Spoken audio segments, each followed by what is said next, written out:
Hi everyone, स्वागत है एक बार फिर से आप सभी का फिक्स टारगेट 2.0 परिवार के एक और नई क्लास में। जितने भी स्टूडेंट मिथिला यूनिवर्सिटी से डिग्री पार्ट 1 का एग्जामिनेशंस देने वाले हैं और जिस स्टूडेंट का 50 मार्क का कंपोजिशन सब्जेक्ट में इंग्लिश है, तो आप लोग आज के इस पूरी क्लास को ध्यान से देखिएगा।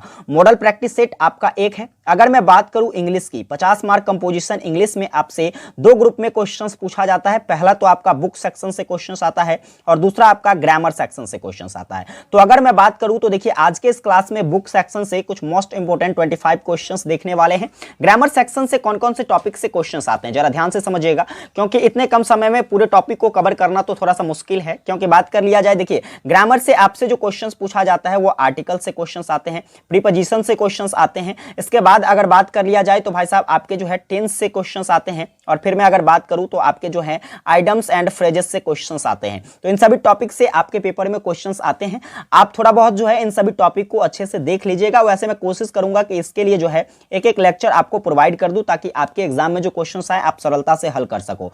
अब आइए बात करते हैं आज के इस क्लास में बुक से सिलेक्टेड कुछ 25 क्वेश्चंस देखेंगे जो कि आपके एग्जाम के दृष्टिकोण से इंपॉर्टेंट है। चलिए हम लोग फटाफट से क्लास को स्टार्ट करेंगे। इससे पहले दोस्तों, चैनल पर नए हैं, अभी तक सब्सक्राइब नहीं किए हैं तो सब्सक्राइब करके नोटिफिकेशन बेल को ऑन कर लीजिएगा। सेशन को एक प्यारा सा लाइक करके अपने सभी दोस्तों को जरूर शेयर कर दीजिएगा, और क्लासेस कैसी लगी कमेंट करके जरूर बताइएगा। देखिए इंग्लिश है तो थोड़ा सा हम लोग समझने की कोशिश करेंगे, लाइन को भी समझेंगे। ठीक है, क्या है भाई साहब, कहता है आपका कि what is called who is called a metaphysical poet. अगर बात कर लिया जाए कि यहां पर जो है कौन कहता क्या है कि यहां पर जो है ये चार ऑप्शन में से कौन ऐसे पोएट हैं जो कि मेटाफिजिकल पोएट के रूप में जाने जाते हैं। मेटाफिजिकल पोएट की अगर बात कर लिया जाए तो W.H. ऑडन जो है एक मेटाफिजिकल पोएट नहीं है, W.B. इट्स भी मेटाफिजिकल पोएट नहीं है, और विलियम वर्ड्सवर्थ भी है जो है यह मेटाफिजिकल पोएट नहीं है। आपका ऑप्शन क्या हो जाएगा, नन ऑफ द एबव। आगे बात करेंगे क्वेश्चंस। देखिए अगला question, Abraham Lincoln was the president of. अगर बात कर लिया जाए अब्राहम लिंकन की, तो वह कहां के राष्ट्रपति थे, तो आपको याद रखना Abraham Lincoln was the president of America. Next questions की बात करें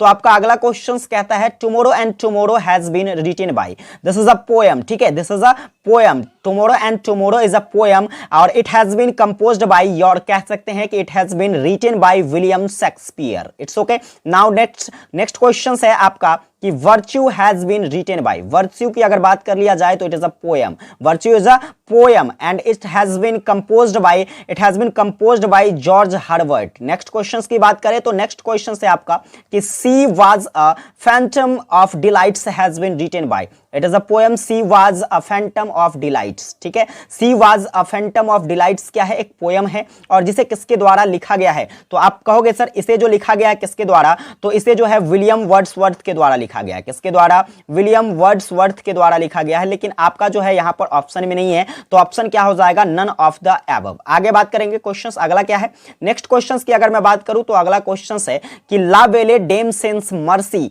ला Belle Dame sans Merci has been written by. यह एक पोएम है ला वेले डेम सेंस मर्सी, और इसे जॉन किट्स के द्वारा लिखा गया है। चलिए आगे बात करेंगे। आपका अगला क्वेश्चन क्या कहता है, नेक्स्ट क्वेश्चन है home thoughts from abroad has been written by. अगर बात कर लिया जाए होम थॉट्स फ्रॉम एब्रोड, जो कि एक पोएम है, और इसे किसके द्वारा लिखा गया है, तो यह लिखा गया भाई साहब रॉबर्ट ब्राउनिंग के द्वारा। आगे बात करेंगे अगला क्वेश्चन क्या है, तो नेक्स्ट क्वेश्चन है आपका कि the wild swans at Coole has been written by. The wild swans at Coole एक पोएम है, और इसे किसके द्वारा, तो W.B. इट्स के द्वारा लिखा गया है। चलिए आगे बात करेंगे। क्वेश्चन अगला है, अगला क्वेश्चन आपका कहता है कि break of day in the trenches has been written by. Break of day in the trenches एक पोएम है, जिसे किसके द्वारा लिखा गया है, तो आइजैक रोजनबर्ग के द्वारा लिखा गया है। आगे बात करेंगे क्वेश्चन अगला क्या कहता है, अगला क्वेश्चन है कि who was a French poet. अगर बात कर लिया जाए क्या W.B. इट्स एक फ्रेंच पोएट है, या फिर आइजैक रोजनबर्ग है, या फिर वाल्ट व्हिट्समैन है, या फिर कहा जाए तो एस टी कोलेराइड है। तो आपको याद रखना है यहां पर जो फ्रेंच पोएट है भाई साहब आपका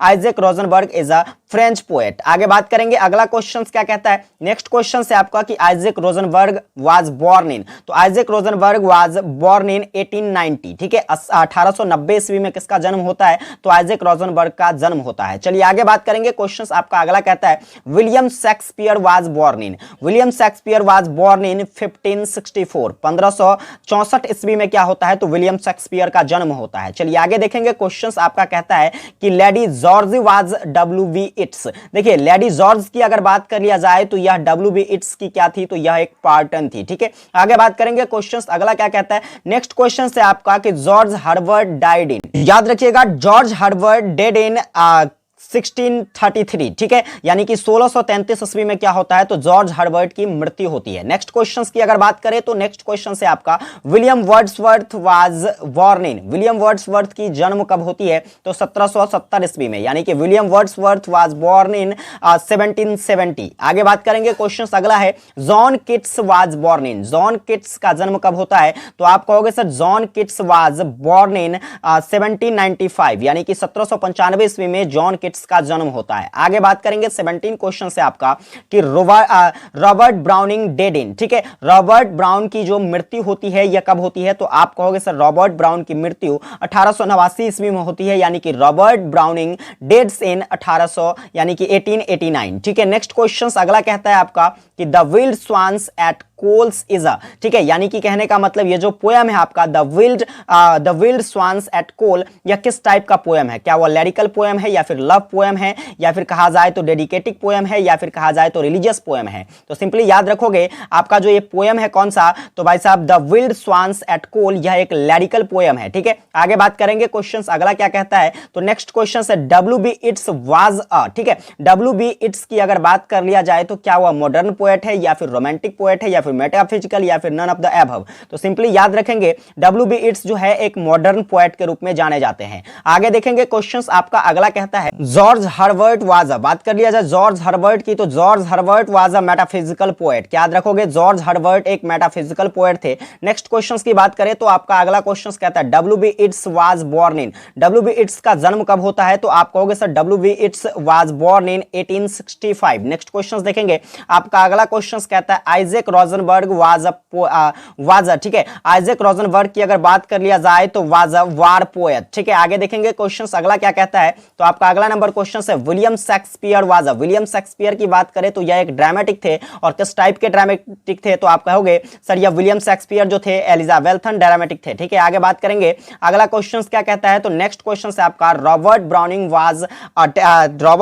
की अगर बात कर लिया जाए तो रॉबर्ट ब्राउनिंग एक विक्टोरियन पोएट थे, कैसे पोएट थे, Robert browning was a Victorian poet. Next question की बात करें तो आपका 25 जो कि सेकंड लास्ट क्वेश्चन कहता है वाल्ट विथमैन वाज, ठीक है, वाल्ट विथमैन की अगर बात कर लिया जाए तो वाल्ट विथमैन जो है ना तो यह इंग्लिश पोएट थे, ना ही फ्रेंच पोएट थे और ना ही कैनेडियन पोएट थे, यानी कि आपका क्या हो जाएगा यहाँ पर नन ऑफ द एबव। लेकिन अगर आपसे पूछ लिया जाए, देखिए अगर आपसे पूछा जाए कि विलियम विट्समैन जो थे या किस टाइप के पोएट थे, तो इसे वर्ल्ड पोएट के नाम से जाना जाता था, किसके नाम से जाना जाता था, वर्ल्ड पोएट के नाम से जाना जाता था, या फिर कहा जाए तो अमेरिकन वर्ल्ड पोएट के नाम से जाना जाता था। फिर बात करेंगे आखिरी क्वेश्चन आज के इस क्लास का कहता है कि from which book is the poem tomorrow and tomorrow taken, यानी कि टुमारो एंड टुमारो पोएम जो है ये से किस बुक से लिया गया है, तो आप कहोगे इसे मैकबेथ बुक से लिया गया है, ठीक है। तो कुल मिलाकर ये 26 क्वेश्चंस जो कि आपके 50 नंबर कंपोजिशन इंग्लिश सब्जेक्ट के लिए था, जो कि बेहद ही इंपॉर्टेंट क्वेश्चंस है, और ये क्वेश्चंस लगभग जो है 2020 में पूछे गए क्वेश्चंस है, इसलिए आपको इसे अच्छे तरीके से याद कर लेना है